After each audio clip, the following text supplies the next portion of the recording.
Good evening, everyone.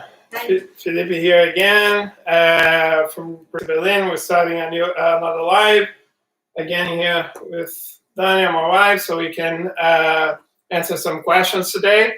Dania is helping me here because some of the questions involve explaining a technique, demonstrating some sort of situation. So I appreciate her help. Yeah, thank you very much. Happy to. So, guys, just to clarify, this week we're answering questions, all right?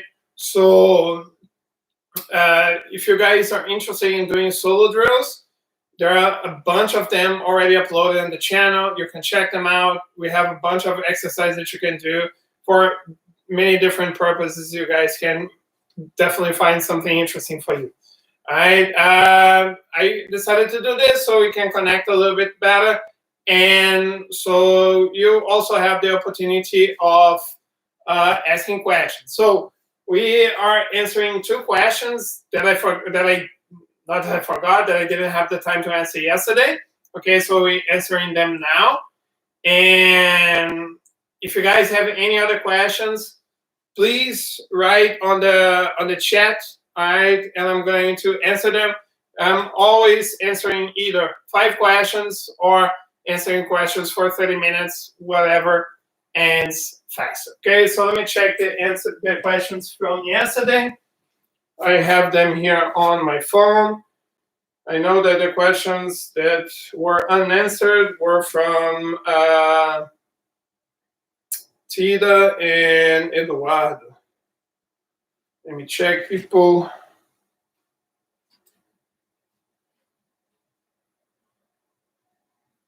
Okay, so Eduardo was asking about my opinion on the fight between Vinnie Magalhães and Craig Jones. Just to clarify, this was the event that happened this weekend. You guys can find the fight on YouTube, but I think it was posted in the group as well. So it was a fight between Vinnie Magalhães and Craig Jones. Craig Jones got a heel hook on Vinnie Magalhães. Vinnie Magalhães didn't tap, and the outcome was that during the submission, you can see that his heel and his knee were in the same line, which you can see is not supposed to be like this. All right, but his heel and his knee were pointing at the same direction. So what I think about this is, so it is a complicated issue. All right, I think this was a mistake from Vinnie Magalhães not tapping, especially because of the reason. All right, because the thing is, what it looks like is that he didn't want to tap to prove a point, and that's not a really good reason to let your knee explode. You know what I mean? Because like Vinnie Magalhães was saying prior to this fight that he never tapped to a leg lock and that he would never tap to a leg lock against Craig Jones. And Craig Jones got the submission, did what he did to his knee. He was forced to stop for obvious reasons. And now he has a knee exploded and his point was not proved. All right, so few things that I think about this is, for this particular situation, I think it was a big mistake. But in general, it's not always like that. I like to use the example of Ronaldo Jacaré, the one that fights in the UFC. In 2004, he fought the world's absolute against Roger Gracie. Roger broke his arm during an armbar, and Jacaré didn't tap. He let his arm break, and he ended up winning the match on points. Would I do that? I don't know. But what is my take from this? It's the sacrifices that you're willing to make. All right? Today, his arm is healed. He's fighting in a high level in the UFC. And people are talking about this match today. You know, it's like 16 years and it's still a really memorable match. He has that absolute title, which is nobody going to take from him. So was that situation a mistake? I don't know. I really respect him for that, but it's different situations, you know. On the overall situation, when I think about not tapping to a submission, letting it break, To be honest, I don't think it is correct from the rules to let the situation happen. A situation in which a leg breaks, an arm breaks, and the person keeps fighting. Because I like to use this as a comparison. If you end up passing out on a choke, you lose the match because you ended the choke was successful. That's the end goal of the choke, is to put the opponent out, which is the same from the armbar. If you get an armbar and you break your opponent's arm, you reach the goal of the position. You submitted your opponent. So I don't think it's correct to let people fight with broken legs or broken arms. It's not safe, and I think it's against the purpose of the sport. You reached your goal. And the last take that I like to use from this is that when we think about in a bigger scenario, and self-defense, for example, is a good way to put how important chokes are. Because if Vinnie Magalhães was choked out, he wouldn't keep fighting like he did with his broken leg, or the same thing with Jacaré. So if you guys ended up being in a bad situation on the street, make sure you choke your opponent out, because people keep going with broken legs, with broken arms, especially in the adrenaline. So make sure you get the choke, and then we wouldn't be having this conversation. It would be a simple idea. But again, in a choke, it's safer not to tap, because the end result is basically you passing out. The other ones is a big sacrifice, but so it's always going to be different scenarios. But answering the primary question, it wasn't a very good idea. It ended up badly. He lost.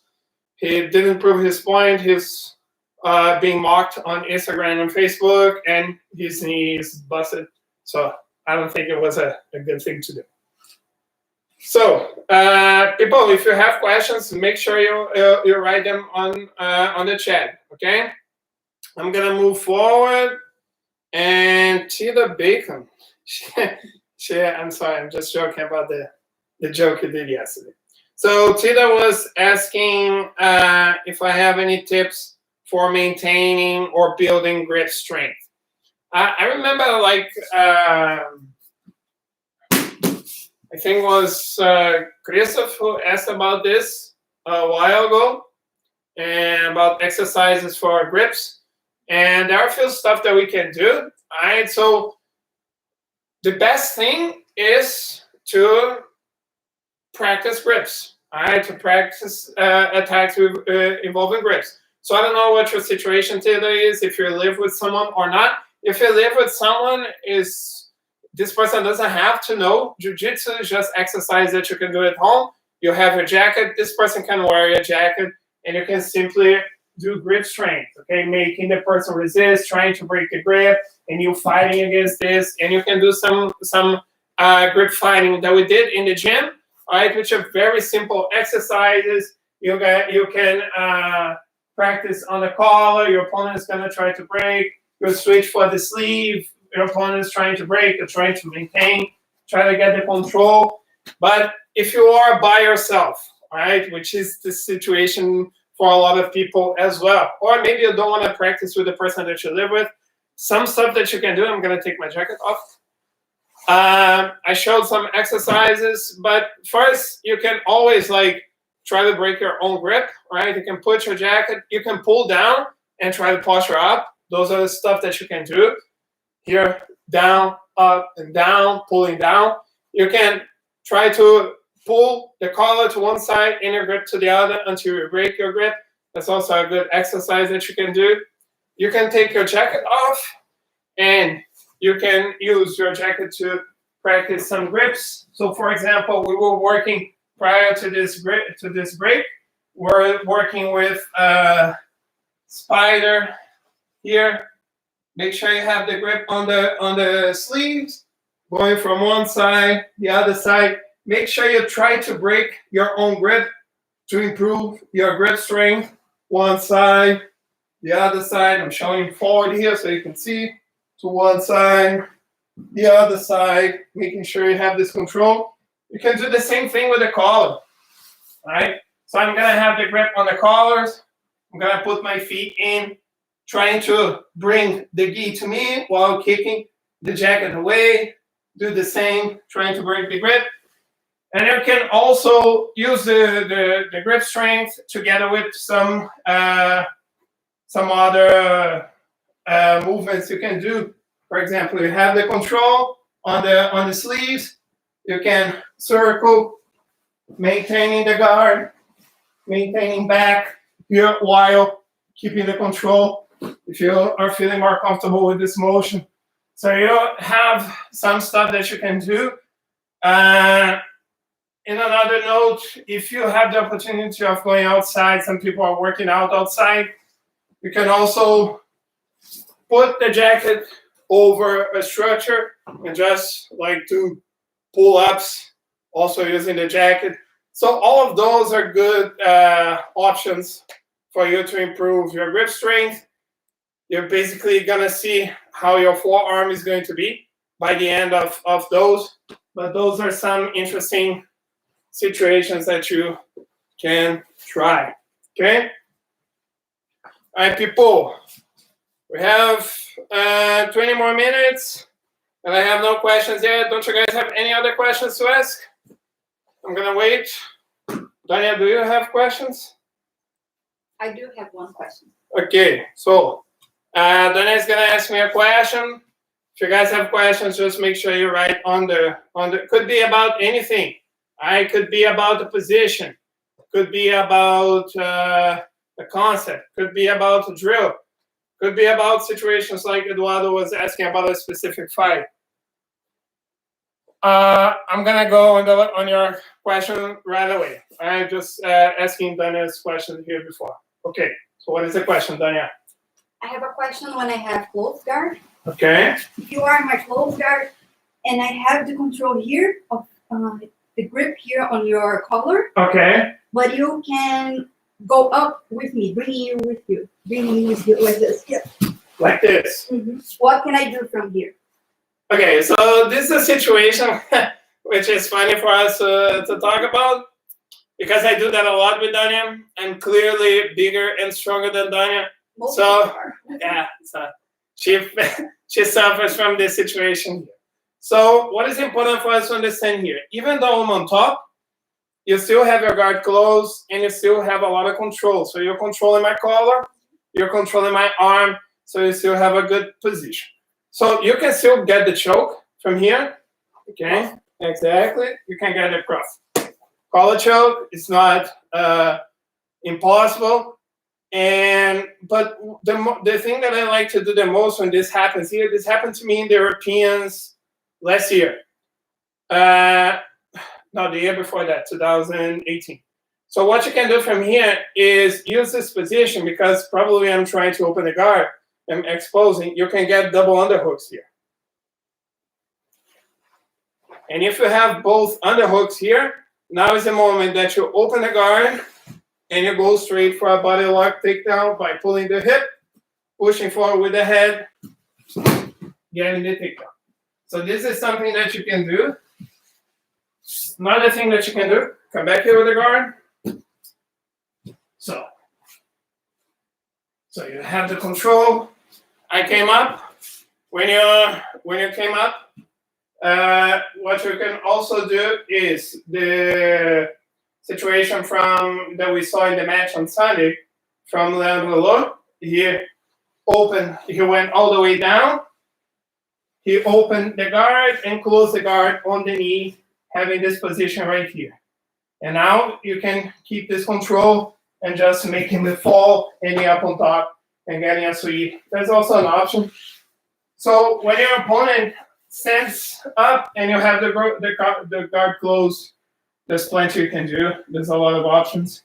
But fighting for the underhooks or trying to get a choke is a good option. Yeah, the cross collar choke still works. Yeah.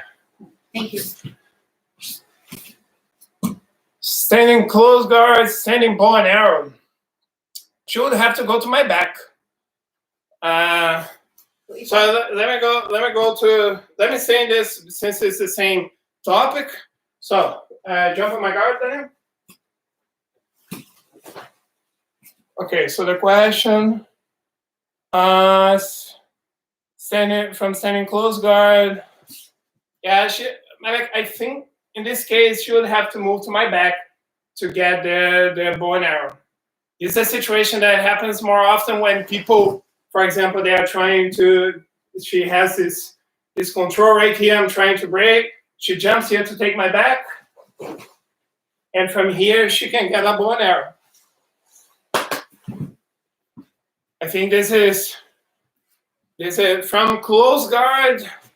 I don't know. She would have to go from the close guard all the way to my back to get this.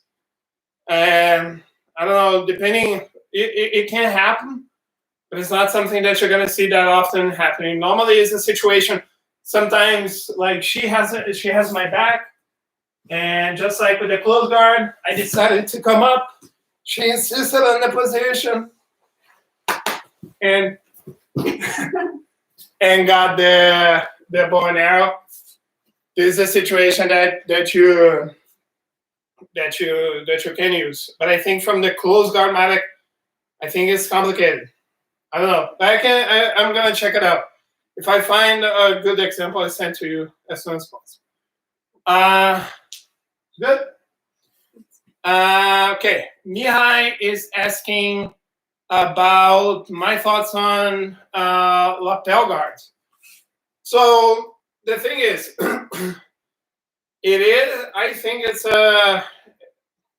complicated because when I first saw it, I kind of thought like it was like overpowered, because it is a really strong control in which the person can hold for a really long time. Because the thing with the lapel guard is let's put in a simple example here, just so everyone can understand what we're talking about. So let's say that I have this situation. I bring my opponent's lapel under my leg, and I have this control right here. I can switch hands, can go from other positions.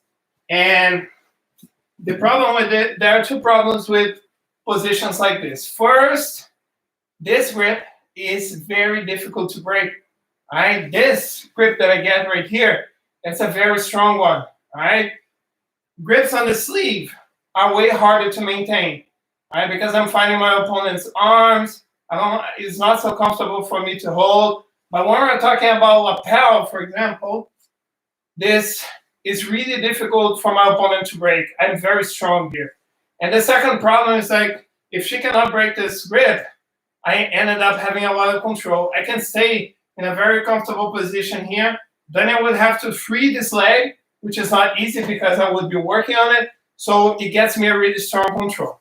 So when I first saw it, I thought, man, is this fair?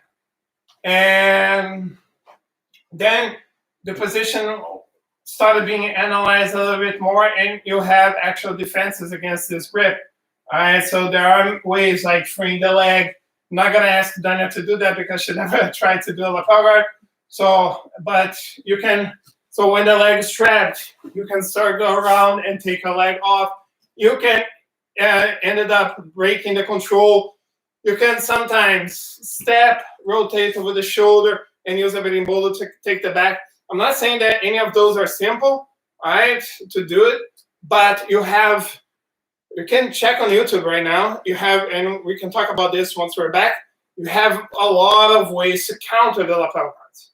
So as long as you have some way to counter those, it's okay, all right?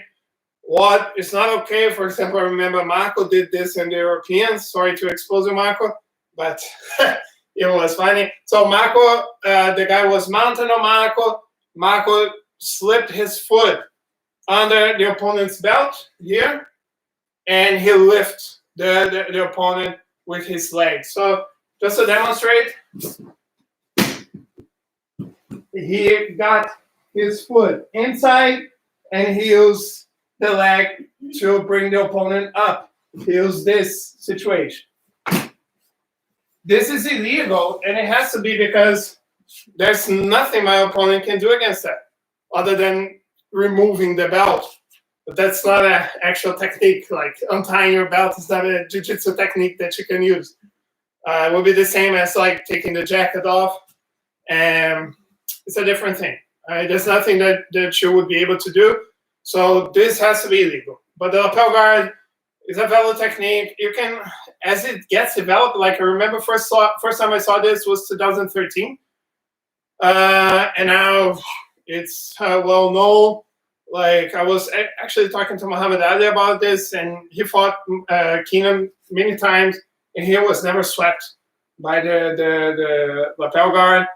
So you have a lot of ways to counter. So considering that, I think it's pretty okay. It's a standard technique. I don't see any harm on it. So it's a really good technique to control. You get a lot of sweeps. Sometimes it's difficult to get, but then once you get it, you can feel pretty safe on it. So I think it's a valid guard. It's a really good guard. Keenan Canada has been using this pretty effective. Other people as well from Dream Art Project. You can see many good examples. So you have a lot of good stuff. And if you want to study about it, guys, there's a lot of content on YouTube about lapel guards. All of those new stuff, you can find a bunch of them online. Those are the easiest to find. So if you guys need any help, if you guys want to send me something, Felipe, is this guy reliable? Is this technique reliable? You can send to me. It's not like I'm super busy at home, so you can talk to me, and I'm gonna help you out with that. Okay. So guys, if you have any other questions, I'm gonna answer one more. If not, we're ending here. But if you guys have any questions, please do it now. All right. I'm gonna be waiting here for a while. I'm gonna give you 2 more minutes to ask a question. If there is no questions, we see each other tomorrow. No worries, Mihai. No worries, Marek. Thanks for the question, people. Okay, 2 more minutes. Dania, do you have another question in the meantime? I can think about it. All right. Okay, people, what do you think about the questions? I just want to say that I posted another challenge. All right, we were doing the Berkeley challenges, and now we're doing push-ups. All right, so the push-ups is I promise to explain online. I'm gonna do so. It's we're gonna start push-ups in a 5-down system. What it means is that we're going to do 1 push-up all the way down and up. All right, rest 10 seconds, and then 1, 2, 10 seconds, and then we're going to do 1, 2, 3, up to 5. Okay, when we reach 5, we do 5 more, and we start going down. So after we've done 5, we're going to do 1, 2, 3, and 4. 10 seconds all the way down. Okay, so we're going to do this for 1 week, adding 1 every day. So today was 5 down. That's going to be a total of 30 push-ups. Tomorrow is going to be 6 down, 7 down, 8 down. And I can promise by the end of the challenge, it's going to be pretty challenging. Okay? All right, people, since there were no more questions, we did our 5 for today. Guys, if you have any questions, I'm going to post it about tomorrow. Write in the comments if you want, or here in the group chat. But people, thank you very much for being here with us. Dania, thanks again for helping us. Good evening, everyone. Take care. See you tomorrow. Bye-bye.